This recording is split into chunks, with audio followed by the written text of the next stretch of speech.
জয় মা লক্ষ্মী। রাস পূর্ণিমার পুণ্যতিথিতে মা লক্ষ্মীকে নিবেদন করুন একটি বিশেষ জিনিস। মা লক্ষ্মী অতি প্রসন্ন হবেন এবং তার কৃপায় ঘুরবে আপনার অর্থভাগ্যের চাকা। মিলবে প্রচুর আয় উন্নতি, জীবনে আসবে অপার সুখ সৌভাগ্য এবং আর্থিক সমৃদ্ধি। শত পরিশ্রমেও রোজগার শূন্য। অনেক সময় গ্রহের খারাপ প্রভাবের ফলে মনের মতো অর্থ উপার্জন করতে পারা যায় না। করণীয় কি এবং রাস পূর্ণিমার দিন কিভাবে এই নিয়মগুলি পালন করবেন জানুন আজকের পর্বে। 2025 সালে রাস পূর্ণিমা উদয় তিথির বিচারে পড়ছে ইংরাজি 5ই নভেম্বর, বুধবার, বাংলা 18ই কার্তিক। বন্ধুরা, বহু মানুষ প্রতিনিয়ত নানাভাবে অর্থ উপার্জন করছেন, রোজগার বাড়ানোর চেষ্টা করছেন, কিন্তু অনেক ক্ষেত্রে দেখা যায় হাড় ভাঙা খাটুনির পরেও অর্থ সে পরিমাণ আসছে না বা এলেও আয়ের চেয়ে ব্যয় বেশি হচ্ছে। মা লক্ষ্মীকে সম্পদের দেবী বলা হয়। মা লক্ষ্মী যদি আপনার উপর প্রসন্ন হন তাহলে আপনার কখনো অর্থের অভাব হবে না। ধন সম্পদের দেবী মা লক্ষ্মীকে খুশি করার জন্য রাস পূর্ণিমায় বিভিন্ন শাস্ত্রসম্মত টোটকা রয়েছে।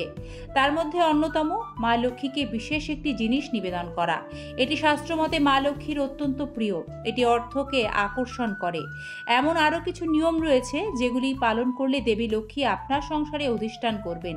এই জিনিসগুলি যদি কোনো ব্যক্তি বাড়িতে রাখেন এবং মা লক্ষ্মীকে নিবেদন করেন, দেবী লক্ষ্মী ও ভগবান নারায়ণ যুগলে আশীর্বাদ বর্ষণ করেন। আর্থিক সংকট থেকে মুক্তি পাবেন। জানুন বিশেষ এই মঙ্গল সামগ্রীগুলি সম্পর্কে। বন্ধুরা, কার্তিক মাসে পূর্ণিমা তিথি হল রাস পূর্ণিমা। ভক্ত ও ভগবানের মিলনের এক মহা পুণ্যতিথি এই পূর্ণিমা। ভগবান শ্রীকৃষ্ণ শ্রীমতী রাধারানীর পাশাপাশি রাস পূর্ণিমার দিন গোপাল বিগ্রহের পুজো করা হয় এবং বিশেষভাবে পূর্ণিমা তিথিতে গৃহস্থের কল্যাণে বিধান দেওয়া হয় মা লক্ষ্মী ও ভগবান নারায়ণের পুজো করতে যুগলে। বলা হয় যে নারকেল মা লক্ষ্মীর সবচেয়ে প্রিয়। এ কারণে নারকেলকে শ্রীফল বলা হয়। শ্রী মা লক্ষ্মীর অপর নাম। আর হিন্দু ধর্মে কোনো শুভ কাজ করার আগে দেখবেন নারকেল ভাঙার প্রথা রয়েছে। এটি অত্যন্ত শুভ বলে মনে করা হয়।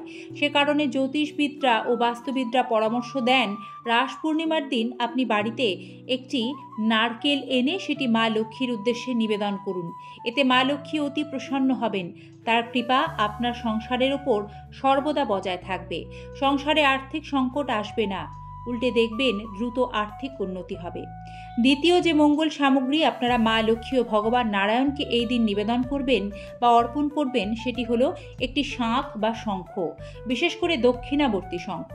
শাস্ত্রমতে ভগবান বিষ্ণু ও মা লক্ষ্মীর কাছে শঙ্খ অত্যন্ত প্রিয়। কথিত আছে সাগর মন্থন থেকে শঙ্খ পাওয়া গিয়েছিল। দেবতা অসুরদের মধ্যে সমুদ্র মন্থনের সময় 14টি রত্ন পাওয়া গিয়েছিল, যার মধ্যে একটি ছিল শঙ্খ। তাই শঙ্খ কিন্তু শাস্ত্রমতে রত্ন সমান। আপনি রাস পূর্ণিমা তিথিতে নিয়ম মেনে বাড়িতে একটি দক্ষিণাবর্ত শঙ্খ আনবেন। এনে তা পুজো করে সঠিক বিধিতে ভগবান নারায়ণ ও মা লক্ষ্মীর উদ্দেশ্যে নিবেদন করে তা প্রতিষ্ঠা করে নিয়মিত পুজো করবেন। দেখবেন বন্ধুরা, এই নিয়মে রাস পূর্ণিমায় বাড়িতে দক্ষিণাবর্তী শঙ্খ প্রতিষ্ঠিত হলে সংসারে আর্থিক উন্নতি হবে চোখে পড়ার মতো। মারাত্মক রকম অর্থকষ্টে ভুগছেন, আর্থিক সংকট খুব দ্রুত ঘোচাতে ছোট এলাচের রাস পূর্ণিমায় অভ্যর্থ মোক্ষম এই সহজ প্রতিকার করুন। মা লক্ষ্মী 2 হাত তুলে আশীর্বাদ করবেন বছরভর। আপনি জানেন কি একটি মাত্র এলাচ, লবঙ্গ ও 1 টাকার কয়েনের মাধ্যমে কিভাবে রাস পূর্ণিমার দিন মা লক্ষ্মীর বিশেষ কৃপা লাভ করে অর্থ উপার্জনকে বহু গুণ বাড়িয়ে তোলা যায়? তাহলে জেনে নিন এই এলাচের বিশেষ নিয়মটি। বন্ধুরা, রাস পূর্ণিমার দিন মা লক্ষ্মীর সামনে একটি ঘিয়ের প্রদীপ জ্বালিয়ে দিন। তারপর লক্ষ্মী দেবীর সামনে একটি এলাচ, লবঙ্গ ও 1 টাকার কয়েন রাখুন। মা লক্ষ্মীর চরণে পদ্মফুল অর্পণ করুন, কারণ মা লক্ষ্মী পদ্মফুলে উপবিষ্টা। তিনি পদ্মফুল দিলে অতি প্রসন্ন হন। বিধিমতো পুজো করুন। পুজো করার পর আপনার ডান হাতের তলায় এলাচ, লবঙ্গ ও কয়েনটি নিয়ে এই মন্ত্র 108 বার জপ করুন। মন্ত্রটি হলো ওম মহালক্ষ্মী নমঃ। এই ক্রিয়াটি করার সময় কেউ যেন আপনাকে বিরক্ত না করে। এলাচ ও লবঙ্গটি যেন ভাঙা না থাকে। লবঙ্গ ফুল সমেত হতে হবে, নিখুঁত হতে হবে। ক্রিয়াটি রাস পূর্ণিমার দিন পূর্ণিমা তিথি থাকার মধ্যেই সন্ধ্যাবেলা করতে হবে। এই ক্রিয়াটি করার সময় শুদ্ধ বস্ত্র পরবেন, শুদ্ধ আসনে বসবেন এবং পূর্ব দিকে মুখ করে মন্ত্রটি জপ করবেন। সব শেষে এলাচ, লবঙ্গ ও কয়েনটি একটি সাদা রঙের রেশমি কাপড়ে মুড়ে আপনার অর্থ সঞ্চয় যেখানে করে রাখেন সেখানে রাখবেন। বন্ধুরা, এলাচের এই বিশেষ নিয়ম শুধু যে অর্থ কষ্ট দূর করে তা কিন্তু নয়, এটি সংসারে অর্থ আসার পথকে প্রশস্ত করে, অর্থ আকর্ষণ করে। ফলে সংসারে ধীরে ধীরে প্রচুর আর্থিক উন্নতি হয়। রাস পূর্ণিমার দিন বাড়ির চালের পাত্রে আরও একটি জিনিস রাখুন, তবে অবশ্যই জিনিসটি মা লক্ষ্মীকে নিবেদন করে রাখতে হবে। এ ক্রিয়া করলে সংসারে কখনো খাদ্যের অভাব হয় না। বন্ধুরা, রাস পূর্ণিমার দিন একটি লাল কাপড় নেবেন, অবশ্যই নতুন হতে হবে কাপড়টি।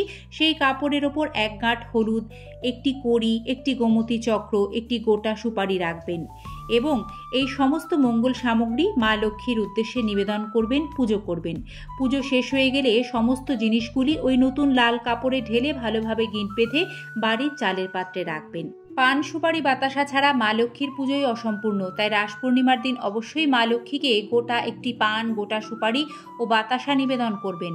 অর্থের সঞ্চয় ও সমৃদ্ধির জন্য রাস পূর্ণিমার আগের দিন একটি নাভি শঙ্খের রূপোর আংটি মা লক্ষ্মীর চরণে নিবেদন করুন। রাস পূর্ণিমার দিন এই আংটি তর্জনীতে ধারণ করুন। মহিলারা বাঁ হাতের তর্জনীতে এবং পুরুষরা ডান হাতের তর্জনীতে এই আংটি পরবেন। রাস পূর্ণিমার দিন ভগবান শ্রীকৃষ্ণ ও শ্রীমতী রাধারানীর পুজো অবশ্যই করতে হবে। শ্রীকৃষ্ণ চরণে রাস পূর্ণিমার দিন একটি হলেও তুলসীপত্র শ্বেত চন্দন সহযোগে অর্পণ করবেন। তবে রাস পূর্ণিমার দিন কিন্তু তুলসী পাতা তোলা যায় না। তাই পুজোর প্রয়োজনে যে তুলসী পাতার দরকার হবে তা পূর্ণিমা তিথি লাগার আগেই নির্দিষ্ট নিয়মে তুলে রাখতে হবে। শ্রীমতী রাধারানীকে সাদা রঙের পুষ্প অর্পণ করুন। শ্রীমতী রাধারানী ও শ্রীকৃষ্ণের যুগল মূর্তিতে সুগন্ধি সাদা রঙের ফুলের মালা এদিন অর্পণ করার বিশেষ রীতি রয়েছে। বন্ধুরা, রাস পূর্ণিমার দিন ক্ষৌরকর্ম করবেন না, অর্থাৎ নখ চুল দাড়ি কাটবেন না, কোনো রকম পোড়া খাবার খাবেন না। এতে মা লক্ষ্মী রুষ্ট হন, চরম দুর্ভাগ্য নেমে আসে। রাস পূর্ণিমার দিন ঠাকুরকে সাদা রঙের মিষ্টি নিবেদন করা অত্যন্ত শুভ। এদিন মা লক্ষ্মীর উদ্দেশ্যে সাদা পায়েস তৈরি করে ভোগ নিবেদন করুন। রাস পূর্ণিমার সন্ধ্যায় বেলগাছের তলায় প্রদীপ জ্বালানোর বিশেষ মাহাত্ম্য রয়েছে। এটি সৌভাগ্য সূচক। সম্ভব হলে বেলগাছের তলায় রাস পূর্ণিমার দিন প্রদীপ জ্বালিয়ে আসুন। বেলগাছ কিন্তু মা লক্ষ্মীরও অত্যন্ত প্রিয়। রাস পূর্ণিমার দিন বাড়িতে কেউ এলে অভুক্ত অবস্থায় ফিরিয়ে দেবেন না। পুজোর প্রসাদ যতটা সম্ভব পারবেন বিতরণ করুন। মা লক্ষ্মীর কৃপা লাভ করবেন। রাস পূর্ণিমায় গোমাতার সেবা করুন। গোমাতাকে আপনার তৈরি প্রথম তাজা রুটি আঁখি গুড় সহযোগে খাইয়ে দিন। এতে ভগবান শ্রীকৃষ্ণ প্রসন্ন হন। তার কৃপায় জীবনে সকল বাধা বিপত্তি দূর হবে। রাস পূর্ণিমা উপলক্ষে এই বিশেষ টোটকাগুলি পালন করলে সৌভাগ্য ও অর্থের প্রবাহ বৃদ্ধি হয়। এই নিয়মগুলি মেনে চললে সংসারে নিশ্চিত রূপে শান্তি সমৃদ্ধি বজায় থাকে। রাস পূর্ণিমার দিনটি ভক্তি ও বিশ্বাসের মাধ্যমে উদযাপন করলে জীবনে যে কোনো বাধা সহজেই অতিক্রম করা যায়। কারণ রাস পূর্ণিমা ভক্ত ও ভগবানের মিলনের এক মহা পুণ্যতিথি। শুভ রাস পূর্ণিমার আন্তরিক প্রীতি ও শুভেচ্ছা। শ্রীকৃষ্ণ কৃপায় সকলের মঙ্গল হোক। মা লক্ষ্মীর আশীর্বাদ সকলের সংসারে বর্ষিত হোক, এ প্রার্থনা চিরন্তন। আজ এ পর্যন্তই। সকলে ভালো থাকবেন। নিয়মিত এই ধরনের সনাতনী বার্তা দেখতে আমাদের সাথে থাকার বিনম্র অনুরোধ জানিয়ে আজ এখানেই শেষ করছি। হরে কৃষ্ণ, রাধে রাধে।